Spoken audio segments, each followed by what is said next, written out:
and The Fool and Man Like Mobeen, amongst other things, for the BBC and other channels. And presenting on a comedy show that mixes sketches and current affairs called The Tez O'Clock Show on Channel 4. His countless contributions to comedy, media, including social media, has kept us going during the lockdown. Most recently, Tez has written a book called The Secret Diary of a British Muslim, aged 13 and 3/4, and joins us today to share some insight into his boundless work. Without further ado, we would like to welcome Tez Ilyas to Ramadan Radio Wolverhampton. Hello and Assalamu alaikum, Tez. Wa alaikum assalam. Can you hear me okay? Loud and clear.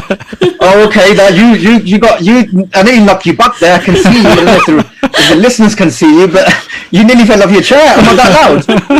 I think it's Sister Alvina over there. We'd rather be loud. That's your settings, not mine. It's her settings. Yeah, definitely. I'll blame Sister Alvina over there. So thank you, Tez, for joining us today on the show. Thank you for having me. Can we begin by asking you how this second Ramadan during the current climate is going for you in the lockdown and the easing of the lockdown, let's say? Yeah, it's been. I think this lockdown's been a tough one. I'm not gonna lie. I quite enjoyed the first one, original lockdown one, the first and original, the good old days. I didn't mind that one because I was so busy. It was nice to just stop and reflect. And last year doing Ramadan at home for the first time in a long time, just staying at home for 30 days, which is really nice. Because usually I'm out and about working, which we still keep the fast, but obviously it makes it more difficult, and you have less time for spiritual matters. But being at home for the whole time was really nice. This one's been more difficult. Obviously, it's been nice to spend another Ramadan at home, but I think the first one as well, it was kind of going from winter into the spring and summer, so it just seemed like the days were getting better. Whereas this one, it's just been the whole of winter in it, and it's been a hard one. I think I'm not the only one. I've spoken to a few friends who felt the same thing, and obviously my work has stopped being a stand-up comedian who goes out to do live shows. Obviously, I've not been able to do that for a whole year, and in the autumn we thought we were going to be able to go back out again because things were looking better, and then they got worse again. So again, we were told another 4 or 5 months you're going to spend at home. So yeah, it took its toll, but alhamdulillah, we've got through it, and inshallah the world will start opening up again next week. Tez, thanks for joining us. Actually, just on Ramadan, because I remember watching you do a kind of a comedy sketch on Ramadan, live in one day Ramadan, and you're in the office, which you kind of can relate to actually when you got your 9 to 5 job, and people are turning up with their donuts and everything. But I mean, how different has it been for yourself now? Obviously, you're your own boss. You don't have to get early morning wake up. How has your kind of schedule changed? Do you kind of adapt when it comes to Ramadan? I know this time around you had the lockdown, etc. But in normal circumstances, I have zero discipline. So I will stay up till Sari, Sahur, whatever you call it, in your house, and then I read my Fajr and go to bed. Or sometimes I'll stay up a bit longer as well, and then go to bed, and then I wake up at like Zohar time and obviously do my Zohar and go about my day and stuff. But yeah, like it didn't really suit me having a 9 to 5, mainly because I'm not really a morning person. So having to get up in those early mornings to go to work and stuff didn't really suit me. So this lifestyle just suit me a lot more. And you have to follow him on Insta to know all about it. Oh, okay. I haven't got actually Insta. I'm following him on Twitter, but I haven't got Insta. Maybe I need to get onto Insta then. No, I appreciate that, my G. So actually, moving on, Ted, just a few questions. So the first one is a common question, no doubt, about your book. And readers, obviously, listeners will want to know about your book and when you write the book. What I was thinking, and my understanding is that it came about from the lockdown. And what were you doing thinking about writing a book in lockdown rather than, binge watching something like Ertugrul or something? Bro, I'm glad you bought Ertugrul, yeah? I'm going to lose all your followers now. Oh, okay. And all your listeners, yeah? I know why. Listen, I have seen season 1 of Ertugrul, so I gave it a proper go, yeah? It's fine. Like, it's all right. Okay, is that it then? Yeah. Okay. It doesn't. But listen, bro, I'm a connoisseur in it. I watch like all the best quality TV you can think of. I've seen it, and so I'm comparing Ertugrul to them.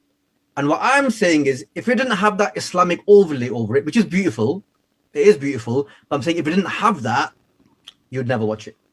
I suppose you got that argument, but then it's something that you can sit with the family, sit down and watch. I suppose that's the element of Me, it. me and mum are very different TV schedules.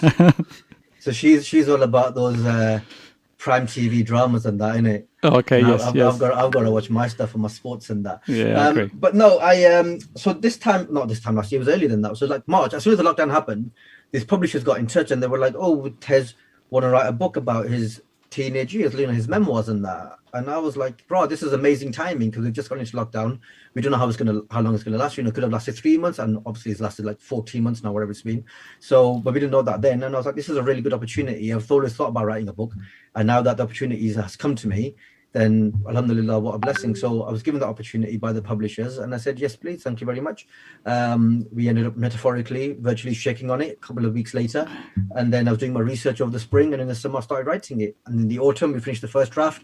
Then throughout the autumn, winter, doing the edit process back and forth. And then like January, February, it was done.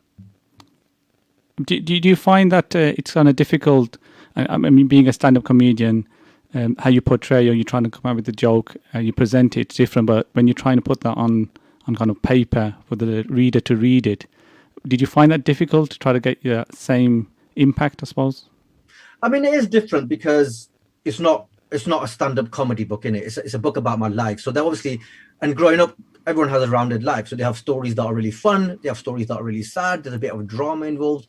And because there's not a lot of books written about us or by us growing up, memoirs, things like that, I wanted to write an authentic book that people could really relate to. So the fun times are in there, but the sad times are in there as well. And the drama's in there as well. I try to be as honest as possible because, bro, growing up, we didn't have books like this to read about the people who came before us. So I wanted to give people of our generation something to reminisce with, something to have a bit of nostalgia about. And then the next generation, I wanted them to have a book that they could reference and be like, oh, that's what it was like for my uncles, my aunts, my parents' generation. That's what it was like for them growing up. So I think it's really important to be able to do that. Definitely you can relate to it. Because I think you mentioned that a lot of your comedy sketches are, I suppose, impacted, influenced by your father. Tell us a bit more about that. Can I give some examples on that? Bro, I come from a very funny family, innit? Like my entire family are just jokers, bro. And we say this all the time. Like, I don't think I'm the funniest person in my family. Oh, is it? I'm just the most obnoxious. I'm just the most attention seeking. So I've gone into stand-up comedy. But no, bro, alhamdulillah, we come from a very funny family. We're constantly just cracking jokes. My dad's now at that age where he's cracking dad jokes, innit? And we kind of have to force the laughter a bit. Isn't it a case that it's always a dad joke, no matter what age it is? So to my daughter, maybe when I was young, I just found it funnier. Maybe they're all just really bad dad jokes. But when I was a kid, because kids are dumb, innit? And maybe as a dumb kid, I was just like, oh yeah, my dad's hilarious in that. But now growing up, I've gone, Dad, these jokes are really bad. But maybe they were always bad. I don't know. Okay, Give us an example. Oh, I don't know. You put me in the spot now. But my dad just that stupid puns in it. I have it now with my nieces and nephews. Like, I'm always cracking jokes with them. They laugh along, but I'm like, I don't even know if they understand half this stuff, or if they're just laughing because the rhythm of the joke means they should laugh. I don't know. It's funny. I'm always giving them nicknames. I think they find them funny. Because you mentioned about your dad. I mean, going into comedy, it's a case of you've studied. Well, I was looking at it actually, and mashallah, quite educated. And even when you speak as well, it comes out really nicely. Apart from when you try to do comedy and you know, I suppose try to act a bit. I was going to use the word, silly. But you know what? That takes is intelligence though behind that silliness, because you look at Atiyah. There's acting behind that. There's very, very good acting behind that. And a lot of those lines are improvised. You have to be very clever to play that dumb convincingly. Oh, yeah. Like, look at Mr. Bean, Ron Atkinson, bro. The guy's Cambridge. I was just going to mention that as an example, Mr. Bean. Exactly. Yeah. All these, like, bro, they're smart men. But I mean, how did your father react in terms of you're educated, etc., going down? You haven't become an accountant, a lawyer, or a doctor. You know what it is? It's comedy, isn't it? That's throwing you out the house. So my dad was like the black sheep of his generation, innit? Okay. So he was all for it. He was like, yeah, son, go out there, pursue your happiness. If that's what you want to do, if you're good at it, vick it, as Ate would say. Go for it. Whereas mum was a bit different, innit? Dad's been here since he was 6, so he's very British. Mum's a bit different. Mum's old school, came from Pakistan when she married my dad. A bit more kind of like Bandeki accent, what we people say, that sort of generation of women, you know what I mean? But alhamdulillah, initially she had that hesitation and that sort of like, why? What you're doing with your life, blah, blah, blah. But now, you know what it is when other people say, oh, what your son is doing is really good. Alhamdulillah, we really like what he's doing. We really like how he's representing. That's when home lot are like, oh yeah, sound, yeah, good. Yeah, alhamdulillah. That's really That's good. what it Goes back is. to That's other how it works, people. bro. That's good, alhamdulillah. Because you mentioned in your diary entries about Pakistan and in particular Jhelum. I've actually been Jhelum a few times, and I just mentioned the fact that whenever I've been, it's been really, really hot. So Yeah. is it just me, bad timing, or is it always hot kind of thing? Because where I'm from, obviously Kashmir, we have decent weather. So is it No, kind bro, of Jhelum is hot, bro. Yeah. Jhelum is hot. No, like it gets hot from like April to September is really hot. Obviously, July, August is almost unbearable. But yeah, the winter months are not too bad. Like kind of like October to February, March is not too bad actually. To the point where they ask us to send them jumpers and coats and stuff. So if they're saying it and they're from there, then you know. did they actually ask you to send the jumpers? I know my dad told me when you want to send someone a gift, I always send them jumpers. I'm saying, look how hot it is there. What's the need of sending them jumpers? Nah, bro, they like flexing in them jumpers, isn't it? Even though they're all made there and they come here and then we send them back. And then we send them back, exactly. don't understand how it Because works. you gave an example of how your uncles argue over who's going to pay for the food, etc. Is it a good moment to be in, a bit of a laugh, or to get a bit serious? It was Oh, let's reading like find a it. good laugh. Sorry, go on, you were saying? It was reading like a good laugh when I had a look at that in the book. Yeah, it's always one of them things that every Desi person, probably the same with Arabs and as well, like they'll be to recognize that when uncles are arguing over who gets the bill. And we do it now, our generation now, I'm at that age now, I'm arguing with my friends who gets the bill or whatever. But we're more sensible in it. We're like, listen, I'll get this one, you get the next one in it. And then we just like, we negotiate it quite quickly. Don't But start fighting in front of them. They get basically. into borderline fights, man. It's so funny. Absolutely. Can I say So it's funny. aunties? Can I say it's aunties too nowadays? Aunties as well. Yeah, no Yeah. doubt. But everyone has that thing. I just there's a bit in the book as well where like, you know, when you get money and you have to always do that. Oh no, this is too much. You shouldn't have, you know, I can't accept this much. But then you kind of have to in the end. Yeah. I just want to see one moment where someone gives someone money, they're like, this is too much, and they're like, oh, okay, and they take half back. Like I've never seen that. Like I just want to see that. They're like, oh, okay, if you're not going to appreciate it, I'll take it back. Then don't Yeah, worry about it. exactly. One Yeah, of your give it- sketches. Yeah. I'll give it next person. You don't worry about it. Okay, just a reminder to our listeners, actually, thank you for listening in today. And we welcome your comments, questions via the WhatsApp messaging number on 07440 420 432. Just hand over to Atiyah for some question. Yeah, Tess, thanks for that and giving us some insight into your book, which I must say I have an autograph copy of. Woohoo! Or did you get one of those book plates? I did. What does it say on yours? Because I wrote different messages on every single one. Really? You put on the spot now. Well, you see, I was just saying to Habib, I left it. Just as I ran out of the house, I left it on the sideboard. I was so gutted. So I cannot tell you off by heart what it says. And you have tested me there. If my husband's listening, can you send me a picture, please? Okay, so we here. You don't get a picture now, it means your husband's not listening. That's so bad. Well, actually- you put that poor guy on the spot now. He's probably doing something like, I don't know what he's doing. He might even be on the toilet, whatever. We don't know. He could We be don't know what the preparing. guy is doing. He could be preparing iftar for it, actually. And Yeah, then look at this. exactly. He could be doing salah. He could be reading his Quran. We don't know what the man is doing. Yeah, he could just be staring into space. He's got a break from this woman here for 5 minutes, and he's like, "I'm just gonna stare into space." And you're gonna go home going, "Why won't you listen to my show? I need your help." My poor Because husband. you mentioned about the book, actually, it's worldwide now, isn't it? Is it Brazil? Yeah, I saw someone Well, actually had a at the copy of moment, Brazil. it's only in the UK, but people have been ordering it from Amazon, UK Amazon, and Amazon sending has it. just shipped it in it. So people have been ordering from Australia, from Canada, from America, from the Middle East, from UAE, and now Brazil. Some guy ordered it from Brazil, and he sent me the picture this week. It took 2 weeks for it to get to him, and he's on the beach with his book in with my book in his hand, and I'm like, right, man, that's pretty cool. Yeah, come Fantastic. on, yes, yeah. You want it on Karachi Beach, right? Okay. Yeah, wherever beach, you know, Ibiza, Japanese beaches. I don't know if they have beaches. They must be. They're a coastal country. How much have Whatever they ordered? country. How much have they ordered from Jhelum? That's the question. Bro, I don't even know. You know, who knows, bro? But you know what? Someone from India was asking me about it, and they said like it's really expensive, and then they gave me the price in rupees. And I was like, yeah, it is expensive. I guess if you convert it, it's expensive, but that is actually the price that is here as well. Because she was talking about maybe getting it sent from here, and I was like, actually, in money wise, it's the same. It's just I get from there that feels expensive course. because when you convert it, Yeah. it suddenly becomes a lot of rupees. But it's the same. It's the same price. It's like when you go to McDonald's in Pakistan, bro. It's hell expensive.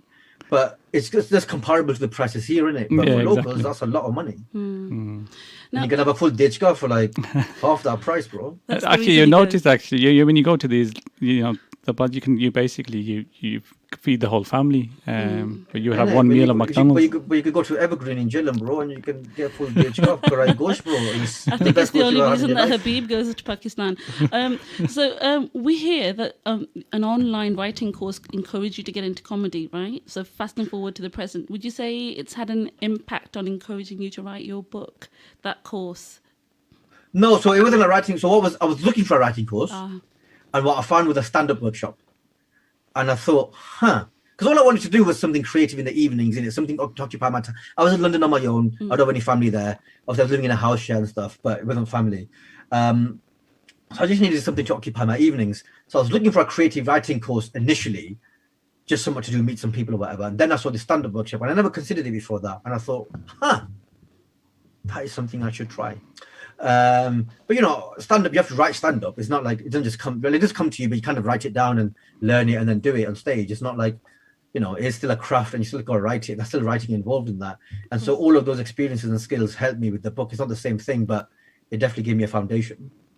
So what would you say to those who are interested in acting or writing these feature dramas? If you're interested in writing a book, I've actually written a vlog about. I've actually done a vlog about this on my YouTube channel. How to Write a Book is called. It's Tez Ilyas is my YouTube channel. You can go on there, and it's a 10-part series about how to write a book. They're really like 5-6 minutes each. Each chapter is 5-6 minutes long, and it goes step by step about how to write a book, or at least how I wrote my book. And then if there's any lessons to be learned for other people, then that's great. But the main thing is, if you enjoy writing, keep writing, and the more you write, the better you'll get. So if you ever get opportunities to be published, you'll have experience of writing, and you'll be better.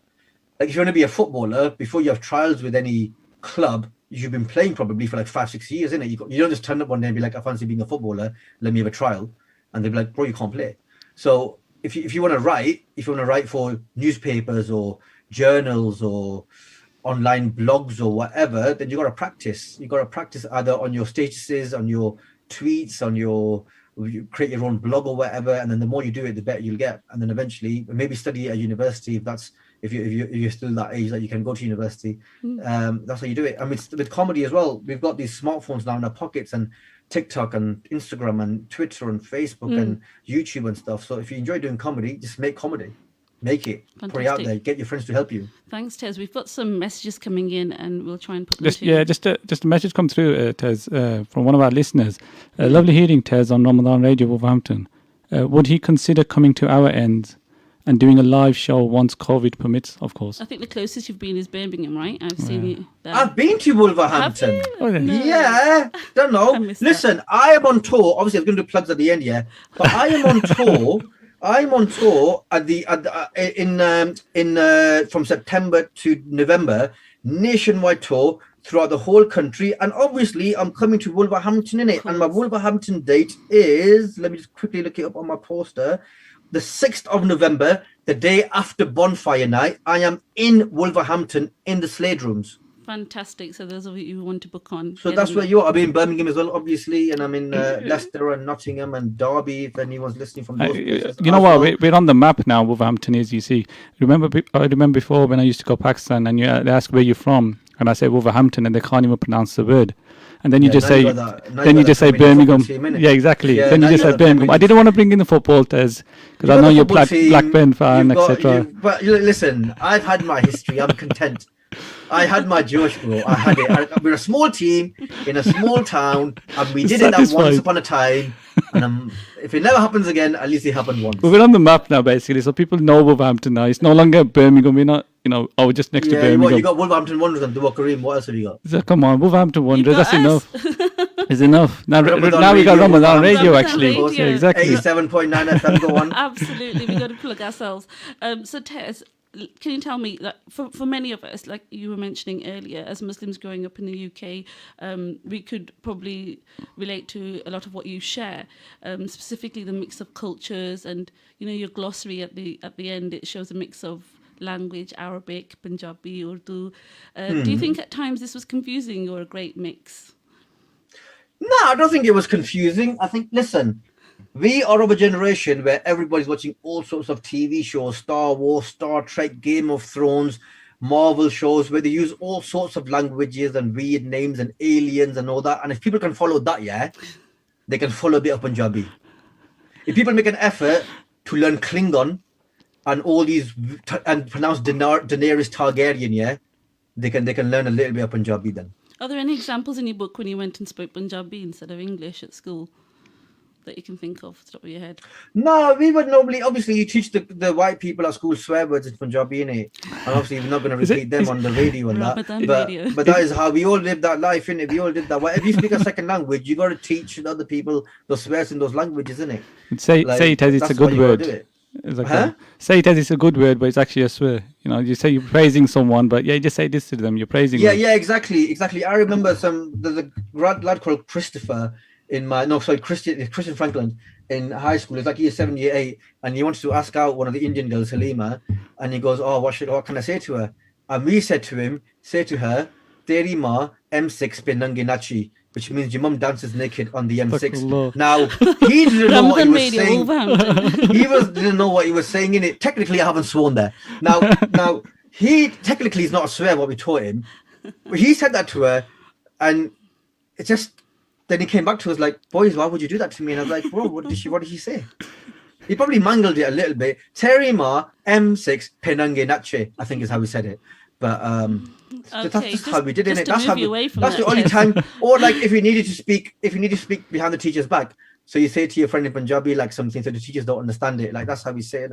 Actually, do you know? Did you? Because I know my dad, he would not let us speak English in the house. He goes, "You speak so much outside. You need to speak your own language." I was going to say Urdu, but I'm going to sound too posh. As is more what it's called Pari or Mirpuri. Mickey Tuki Kosbaya. Oh, that you are speaking that There Mickey you go. Tuki stuff, innit? There you go. Mari Tari. Was it the same for you in terms of? Nah, man, no. we spoke English at home. Oh, you spoke Obviously, English? my mum teaches Punjabi, but I was like, "Mum, you got to learn English, innit?" So what the Okay, hell? so you had the It's advantage, tricky, obviously, yeah. to speaking with your mom. That's. I was just trying to understand how you kind of picked it up. Then, actually. Nah, just at home. I went to Pakistan a lot when I was a kid. Okay. So I probably spoke it on and off as a kid, but the biggest thing when I was 10, so before the time of the book started, I went to Pakistan for 4 months. My whole family went for 4 months. And so living there for 4 months, we went to school as well, so we picked it up properly then. And since then, obviously, my Punjabi hearing that gets a bit broken. But when I go to Pakistan, within 2 days, I'm like fairly fluent. Not native, but fairly fluent. Tess, I'm waiting till after Ramadan to read your book cover to cover, which I suppose was the aim of your release date. A perfect Eid gift, right? Perfect Eid gift. Listen, there's like 3-4 days left to Eid. Yeah, I don't know if you're like a Saudi guy or a Moroccan. What yeah? are you? What are you? One of I'm Morocco, bro. Sufi gang, innit? We got one of each here. One of I'm the Sufi gang here, and you got And she's there, Saudi, and they're like this 100-year-old imperial force. I'm gonna follow them. I'm gonna insult a lot of people here. Anyway, it doesn't matter. Yeah, you follow what you follow, innit? Allah knows best. That's the thing. Absolutely. Allah knows best. And but yeah, perfect Eid gift, innit? Well, from what I've read, sorry? From what I've read, you've shared lots of experiences that will make us readers laugh. Good. But on a serious note, there's some serious moments that as a family may have had a long-term impact on you. How did you overcome these difficult times? Thing is, I've always had a glass half full approach to life. I never let things happen in my life that are like, bad, sad, dramatic or whatever. I never let them impact on me in terms of the way I look at life. I just look at it as like, bad things happen sometimes. Bad things happen to good people. Bad things happen to everyone. So, who am I for bad things not to happen to me? I'm not better than anyone else that I should be immune from tragic events and stuff. And it is really bad. But eventually, after a period of mourning, you kind of, not that you ever forget or anything, but you kind of carry on living your life because, one day none of us are going to be here. There'll be a time, hopefully it'll be many, many years from now, inshallah, but there'll be a time when none of us are here and there will be people who miss us. And yeah, obviously we'd expect them to mourn you, for a period of time, but eventually you'd want them to carry on living their lives and have, long fulfilling lives of their own. And, you put your trust in Allah as well, and things happen for a reason. Good things happen for a reason, bad things happen for a reason. And the bad times never last, as Allah says in the Quran, innit? Like, it shall pass. After hardships come ease. So however you're feeling, there are times when, and you know, don't feel bad about feeling down. Don't feel bad about feeling sad. Those are human emotions. You should absolutely feel them and process them. Mm-hmm. But you know, it shall pass. Same with the good times. The good times don't last. You know, we've all been through life, but we've had great times. Even if it's just an evening with friends, or you know, you go to a family wedding and you have a really good time and stuff. That's not going to last forever. That's, you know, a memory that you cherish forever, but it doesn't last. And same with the bad times. The bad times don't last either. So just something to bear in mind. Absolutely. But Tez, this conversation with you will last. People can find it on YouTube, on Ramadan Radio's YouTube channel. That was an amazing link. You're so proud of yourself with that one, isn't it? Thank Look you. how she's smiling, guys. She's so proud. That was now. I'm impressed. That was a good little. I think you have to stop listening to me because you're like, I've got a really good link here for this. That was Absolutely. nice. No, mashallah, there's some nice words there. There's some nice words. I just got a few more comments actually here from listeners. So absolutely love man like Mobeen, and so good to have you on Ramadan Radio Wolverhampton, Tez. And another question here actually from the listener: which comedian person is your inspiration?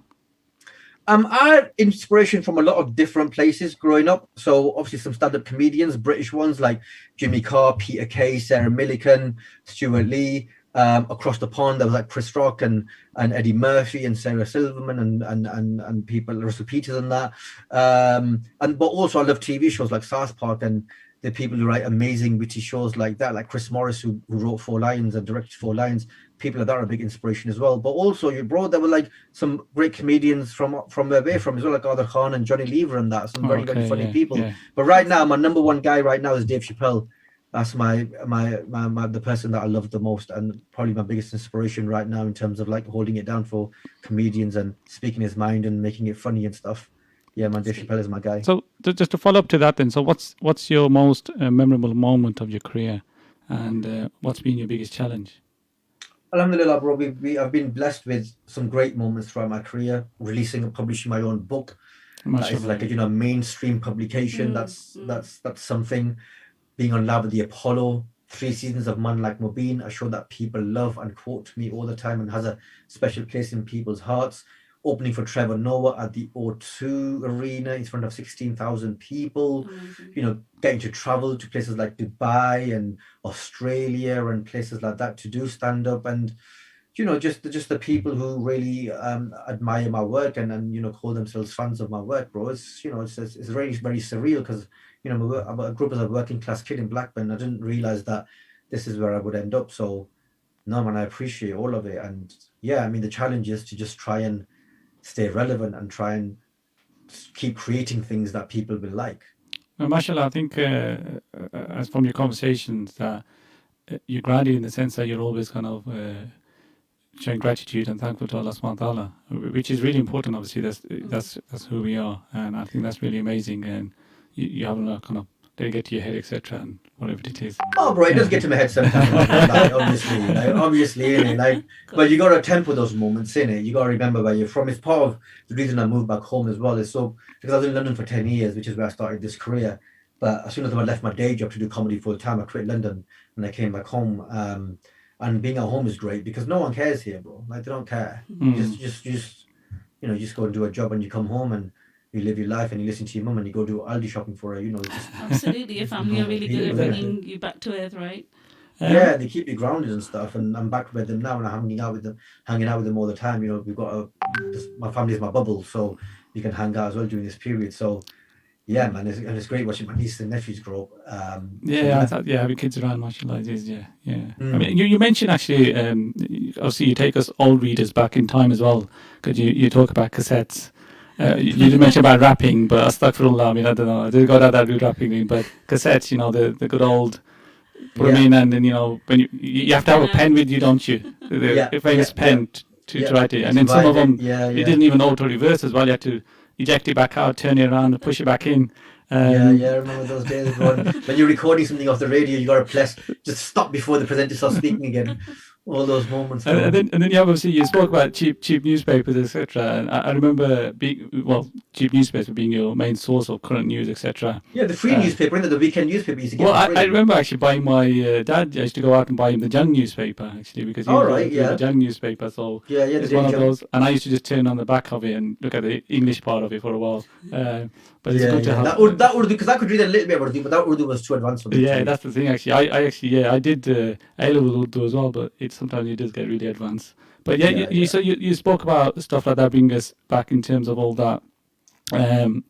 And it's obviously you got the show to help you being proud or ashamed of your identity at that age. And has it contributed to giving you a like confidence for your work today? So bringing all those, you're not really ashamed of all this. I know you're not ashamed because you've mentioned it so many times now of how you used to be at those times. But did it give you that added confidence for you to work? Confidence in terms of, I don't know, growing up whether you watch Goodness Gracious Me.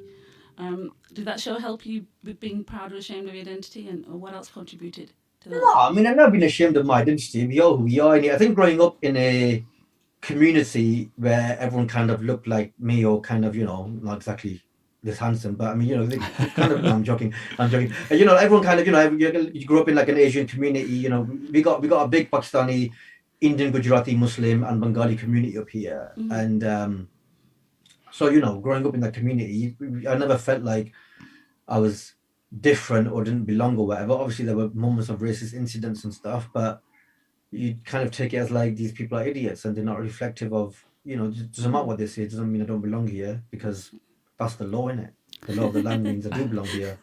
That's why I always get confused, bro. And people are like, I don't belong here, bro. You're the law, innit? The law says you do. So what are you talking about, bro? Like, shut up, innit? Absolutely.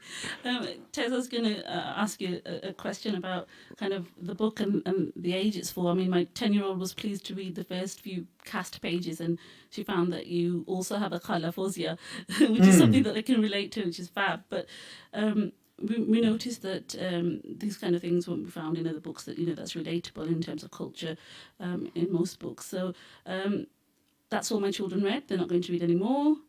Yeah, it's not really, that's the thing, it's not really a kid's book. It's a book Does the about title give it being, away? yeah, it's a book about being a kid. Absolutely. Told, but there's a lot of colourful language in there because that's how teenagers spoke, innit? So I haven't sugarcoated that. So I guess I would say 16 plus. Right. Other than that, if you want to, I would say to any parents listening, read it yourself and then decide whether you want to let any younger kids read it. Or what my cousin has done, who's mentioned in the book a lot, my cousin Was, what he's done is, obviously he's read the book, he reads it to his kids, but just make sure to leave out anything too colourful. That's it.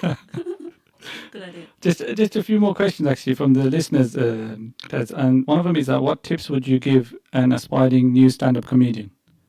So as I said, you've got these instead of stand-up comedians a separate thing, but in terms of just want to be a comedian, you've got these smartphones and you can make stuff and just upload it on TikTok and Instagram and YouTube, and there's a lot of inspiring, there's so much content out there that can inspire you to do something of your own and original of your own. In terms of stand-up, it's about finding open mic nights and going along and seeing how they work and making contacts and then writing 5 minutes. You just really need 5 minutes of stand-up, original content.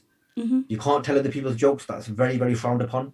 5 minutes of original content and going up on stage and just trying it. And without trying it, that's the only way you'll know. I'm sure. I mean, probably less for you, but there'll be situations where no one's gonna laugh at your joke. It's just you gotta stay we've all upbeat. been there. Of course, I've been there. When I was, when I first start, that's part of the process, isn't it? It's like, if you want to do anything, bro. If you want to be a radio presenter, if you work in a job, you have bad days at work.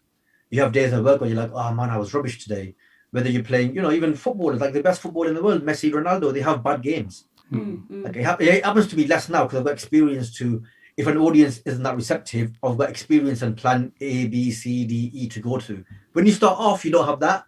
So when you got a tough, non-compliant crowd who, for whatever reason, are just a bit tough to crack, you don't really have the experience to kind of win them round, and then you end up just, That must have been dying. tough on you. Yeah, it is tough, but that's part of it. Resilience is a big part of being a comedian. So would you say that there's any topics that a stand-up comedian should kind of avoid, or should they kind of free range? No, I think a stand-up comedian should be able to talk about whatever they want to talk about, as long as within the law. Okay. And then it's up to the audience to decide whether or not that's acceptable.